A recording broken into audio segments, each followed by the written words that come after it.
Hello बच्चों, let's see this question. This is a statement based question जिसमें आपको दो स्टेटमेंट दी है और दोनों से रिलेटेड कुछ ऑप्शन दिए हुए हैं जिसमें से आपको एक करेक्ट ऑप्शन मार्क करना है। तो आइए पहले अपनी स्टेटमेंट रीड करते हैं। स्टेटमेंट 1 है, Indians boycott the Simon commission. Indians ने साइमन कमीशन को बॉयकॉट किया। स्टेटमेंट 2 है, it did not have any Indian member. Simon commission में कोई भी इंडियन मेंबर नहीं थे।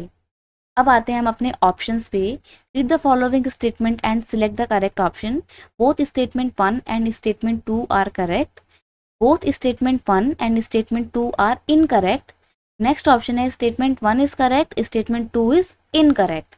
लास्ट ऑप्शन है आपका statement 1 is incorrect, statement 2 is correct. तो यहाँ पर हम बात कर रहे हैं साइमन कमीशन की। क्वेश्चन का की कंसेप्ट है साइमन कमीशन। देखिए, साइमन कमीशन को 1928 में इंडिया लाया गया था। Simon Commission was appointed by the British government to suggest some constitutional reform in India. India में कुछ कॉन्स्टिट्यूशनल रिफॉर्म यानी कि संविधान में क्या क्या परिवर्तन लाने हैं, क्या क्या रिफॉर्म्स लाने हैं, उनको सजेस्ट करने के लिए ब्रिटिश गवर्नमेंट ने साइमन कमीशन को अपॉइंट किया था। This was appointed under the chairmanship of sir John Simon, that is why this commission is also known as Simon Commission. इस कमीशन के जो हेड थे, जो चेयरमैन थे, उनका नाम था सर जॉन साइमन और उन्हीं के नाम पे इस कमीशन को साइमन कमीशन बोलते हैं।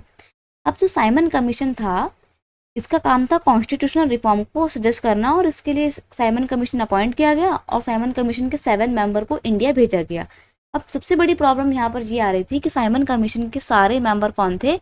ब्रिटिशर्स थे, कोई भी इंडियन मेंबर नहीं था।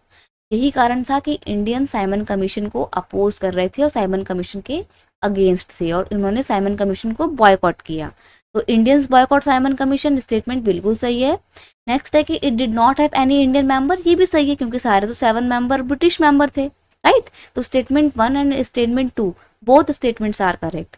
ऑप्शन 1 है आपका both statement 1 and statement 2 are correct. आपका ऑप्शन 1 ही मैच हो गया, आगे पढ़ने की जरूरत ही नहीं है। तो option A is your final answer. I hope you understood it well. Best of luck.